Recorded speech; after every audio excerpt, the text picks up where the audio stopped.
អូខេសួស្តីអ្នកនរខ្ញុំ Nick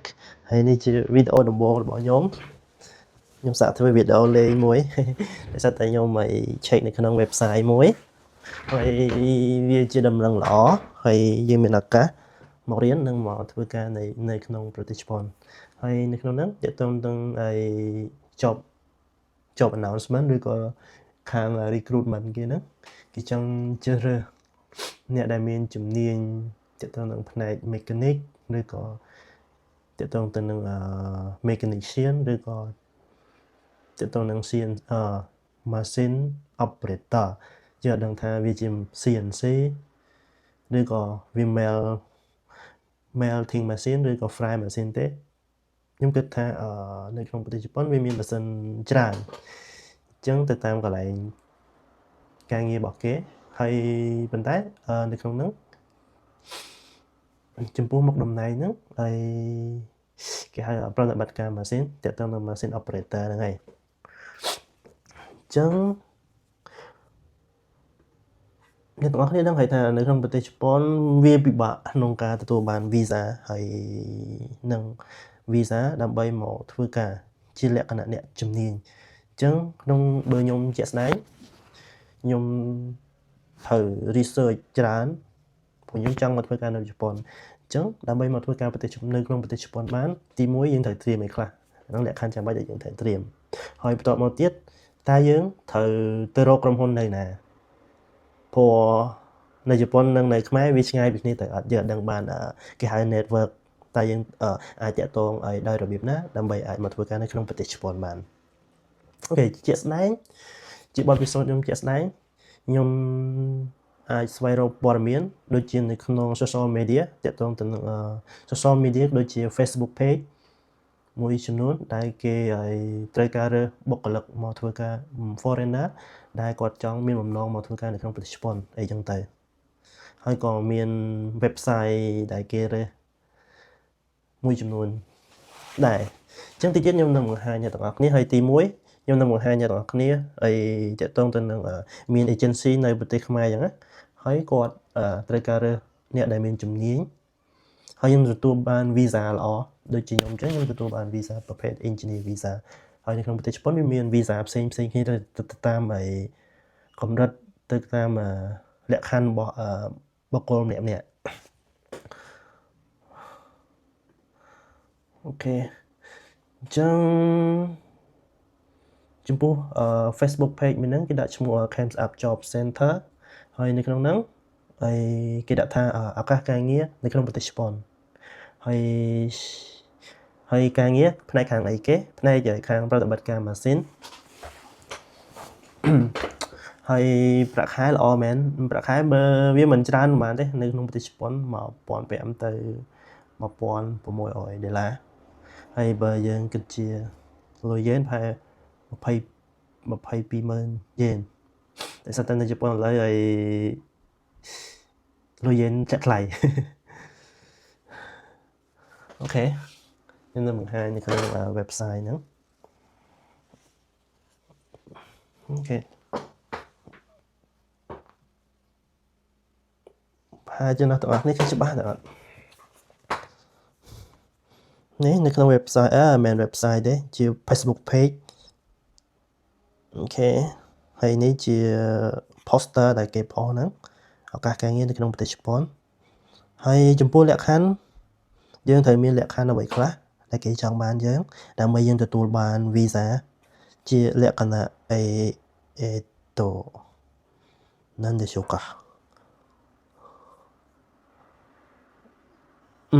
okay highly skilled professional yes ចឹងឧទាហរណ៍យើងមាន background តាក់ទងទៅនឹងខាងប្រតិបត្តិការម៉ាស៊ីនដែលតាក់ទងជានឹងអាចជាអីគេ technician អាចជា mechanician អាចជា programmer នៃ operation machine ក៏បានតាក់ទងនឹង CNC អីហ្នឹងប្រហែលជា field ការងារវាមិនខុសពីអាហ្នឹងទេហើយលក្ខខណ្ឌទី1យើងត្រូវមានសញ្ញាបត្រលក្ខខណ្ឌនៃការជ្រើសរើសទី1យើងត្រូវមានសញ្ញាបត្រសាកលវិទ្យាល័យដូចជានៅ Techno ក៏បានហើយនៅ NPIC ក៏បាន ចឹងខ្ញុំមើលនៅក្នុងលក្ខខណ្ឌការងារនេះយើងមិនបាច់ចាំឲ្យបាច់ឆ្លើយប្រហែលជាតកតងទៅនឹងtechnical degree ក៏យើងអាច apply ទៅបានដែរព្រោះគេត្រូវការដើម្បីនេះ operator មិនចាំបាច់ឲ្យយើងមានសញ្ញាបត្រខ្ពស់ពេកក៏បានដែរប្រហែលជាអាចមានឱកាសបើសិនតអ្នកទាំងអស់គ្នាអាចមានចម្ងល់មួយទៀតអីនៅក្នុងហ្នឹងវាមានកម្រិតភាសាជប៉ុនចាប់ពី N4 ឡើងទៅហើយអ្នកទាំងអស់គ្នាត្រូវមានគេហៅ JLPT test នោះកម្រិតពី N4 ឡើងទៅប្រហែល N4 ក៏អាចដាក់បាន N3 N2 អាហ្នឹងកាន់តែខ្ពស់ទៅអញ្ចឹងណាអញ្ចឹងពេលដែលអ្នកមានទាំងអស់គ្នាមានហើយសញ្ញាបត្រហ្នឹងយើងអាច apply មានអត្ថភាពជាប់ច្រើនហើយមួយទៀតលក្ខខណ្ឌគេយើងអាចនឹងធ្វើការនៅពេលយប់គេអាចឆ្លាស់វេនអាចធ្វើបានយប់អញ្ចឹងយើងនៅ flexible ចំពោះម៉ោងការងារដែរអាហ្នឹងលក្ខខណ្ឌដែលគេចង់បានយើងអញ្ចឹងយើងត្រូវច្បាស់ពីត្រូវយល់ពី scope ការងារគេឲ្យយើងធ្វើពេលណាហើយយើងអាចធ្វើបានអត់ឧទាហរណ៍យើងអាចធ្វើបានយើងអាច apply ទៅបានអញ្ចឹងចំពោះកន្លែងធ្វើការវិញនៅណាវិញហើយនៅល្អមែននៅទីក្រុងតូក្យូនៃប្រទេសជប៉ុនចឹងនៅក្នុងហ្នឹងវាមាន link វាជាច្រើននេះអ្នកទាំងអស់គ្នាអាចមានចម្ងល់អីសួរទៅកាន់អ្នកភ្នាក់ងារខាងរើបុគ្គលិកហ្នឹងទៅមានតាមរយៈអីគេវាមាន Telegram យើងអាចឆាតទៅគាត់តាមរយៈ Telegram ហ្នឹងទៅហើយបន្តមកទៀតគាត់នឹងសួរយើងហើយយើងផ្ញើ CV ទៅគាត់នឹង check CV យើងហើយគាត់នឹង process ការងារហ្នឹងហើយគាត់នឹងប្រាប់អ្នកទាំងអស់គ្នាច្បាស់ពីរបៀបនៃការដាក់ពាក្យហ្នឹងអូខេអញ្ចឹងខ្ញុំគិតថាវាជាឱកាសល្អសម្រាប់អ្នកដែលមានបំណងចង់មកធ្វើការនៅប្រទេសជប៉ុនហើយគិតថាវាពិបាក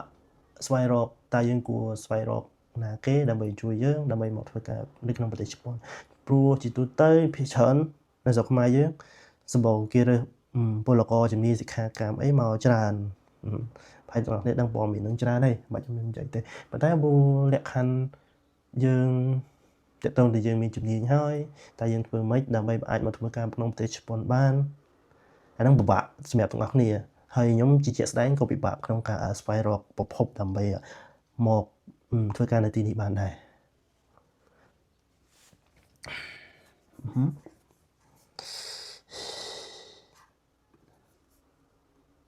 ហើយយើងមាន Facebook page មួយចំនួនដែលគាត់ត្រូវការរើបុគ្គលិកដូចជាអីគេខ្ញុំត្រូវ apply ទៅកាន់ website មួយទាក់ទងនឹង Asia Job Career ហើយជាទូទៅអូខេនេះខ្ញុំត្រូវ apply ទៅនឹងម្ដងជា2ដងហើយខ្ញុំអាចសុភាជាមួយក្រុមហ៊ុនផ្ទាល់ខ្ញុំជាប់លើកទី1ដងជាប់លើកទី2សុភាលើកទី2ធ្លាក់ហើយក៏បានមកទៅព្រោះយើងអាចជាទូទៅយើងត្រូវដើម្បីដឹងពីក្រុមហ៊ុនមួយនៅក្នុងហ្នឹងគេធ្វើ event មួយហើយយើងចូលទៅស្ដាប់គេនៅក្នុង Zoom ទៅគេធ្វើជាលក្ខណៈ online ឯងហើយយើងចូលទៅច្បាស់ជាមានក្រុមហ៊ុនជាច្រើនដូចនេះក្រុមហ៊ុនជាច្រើនដែលគាត់មកធ្វើ presentation ទាក់ទងទៅនឹងក្រុមហ៊ុនរបស់គាត់ហើយនឹងតើគាត់ជ្រើសរើសផ្នែកអីខ្លះចឹងយើងអាចចូលស្ដាប់គេទៅយើងនឹងដឹងព័ត៌មានជាច្រើននៅក្នុងហ្នឹងហើយយើងមើលទៅថាគេរើសផ្នែកនេះហើយក្រុមហ៊ុនហ្នឹងមើលទៅមិនដែរយើងអាចកាលណាយើងដឹងឈ្មោះក្រុមហ៊ុនហើយយើងអាច search មើលនៅក្នុង website របស់ក្រុមហ៊ុនគេនីមួយៗហើយយើងដឹងច្បាស់background ក្រុមហ៊ុនគេមិនប្រភេទក្រុមហ៊ុនធំតូចអីចឹងណាយើងអាចស្វែងយល់បន្ថែមពីហ្នឹងហើយឧទាហរណ៍បើយើងមានចំណាប់អារម្មណ៍នៅក្រុមហ៊ុនណាមួយអូខេយើងនឹងធ្វើការដាក់ពាក្យទៅគេនឹងមានជាលក្ខណៈ email address សម្រាប់ឲ្យយើងផ្ញើទៅចឹងណាអូខេ website ទី1 Asia Japan Career ហើយជាទូទៅអាហ្នឹងគេមាន expo នៅ Singapore ឧទាហរណ៍បើយើងដូចជាគេមាន scholarship fly ទៅ join event នៃគេហ្នឹងហើយយើងនឹងទៅជួបជាមួយក្រុមហ៊ុនគេមាន stand គេ booth គេហើយយើងទៅស្ដាប់ពីការ presentation របស់ក្រុមហ៊ុនគេនីមួយៗឧទាហរណ៍បើយើងមានចំណាប់អារម្មណ៍ឬសំណួរអីយើងអាចសួរគេបានអាហ្នឹងឧទាហរណ៍បើយើងជាប់ scholarship បើយើងអត់អាច fly ទៅបានទេយើងអាចធ្វើជាយើងឧទាហរណ៍យើង ក្រុមហ៊ុននេះចាប់អារម្មណ៍មកហើយមើលទៅគេហៅ job description វា match នឹង skill របស់យើងអញ្ចឹងយើងអាច apply ទៅបានហើយច្បាស់ជាគេ contact របស់យើងវិញហើយតើតើនឹងការសភា process នៃការធ្វើមិនទៀតអញ្ចឹងហ្នឹងបទពិសោធន៍ជាក់ស្ដែងរបស់ខ្ញុំអូខេសូមទៀតឱកាសមួយទៀតដែលជា draw open for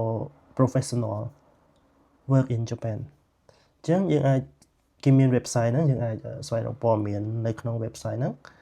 ដូចគ្នាដែរគេមានក្រុមហ៊ុនជាច្រើនដែលជាដៃគូដែលគេត្រូវការបុគ្គលិកទៅទៅនឹងជនបរទេសដែលចង់ធ្វើការនៅប្រទេសជប៉ុនដោយសារតែគេហៅ labor short នៅក្នុងប្រទេសជប៉ុនអញ្ចឹងកម្លាំងពលកម្មខ្វះអញ្ចឹងគេត្រូវការកម្លាំងពលកម្មជាច្រើនដើម្បីមកធ្វើការនៅក្នុងប្រទេសជប៉ុនដោយសារតែ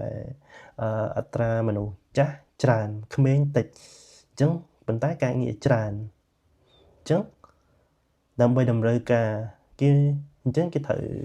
ជ្រើសរើសអ្នកដែលមានជំនាញនៅជុំវិញពិភពលោកដែលគាត់ចង់មកធ្វើការក្នុងប្រទេសជប៉ុនអញ្ចឹងហើយនៅក្នុងប្រទេសជប៉ុនយើងអាចរៀនពីគេហៅ high technology អ្នកទាំងអស់គ្នាដឹងហើយបើតើតើនឹង product វិញពី quality នៅប្រទេសជប៉ុនគឺ product ពីច្រើនមានគុណភាពដូចជាមើលជាក់ស្ដែងដូចជា LAN Toyota Honda Nissan និយាយរួមវាបែបហ្នឹងយើងអាចរៀនពីទាំងអស់ហ្នឹងបានហើយតើតើទៅនឹងទម្លាប់នៃការរស់នៅការប្រស័យតាក់ទងមធ្យោបាយធ្វើដំណើរអូខេវាពិតជាមានសារៈប្រយោជន៍ច្រើនហើយប្រាក់ខែក៏ល្អដែរបើយើងធៀបទៅនឹងប្រទេសយើងតែអត់ហើយបន្ទាប់ពីយើងបានចំណេះដឹងជំនាញពេលដែលយើងត្រឡប់ទៅវិញយើងអាចយកចំណេះដឹងឬក៏ជំនាញដែលយើងមានហ្នឹង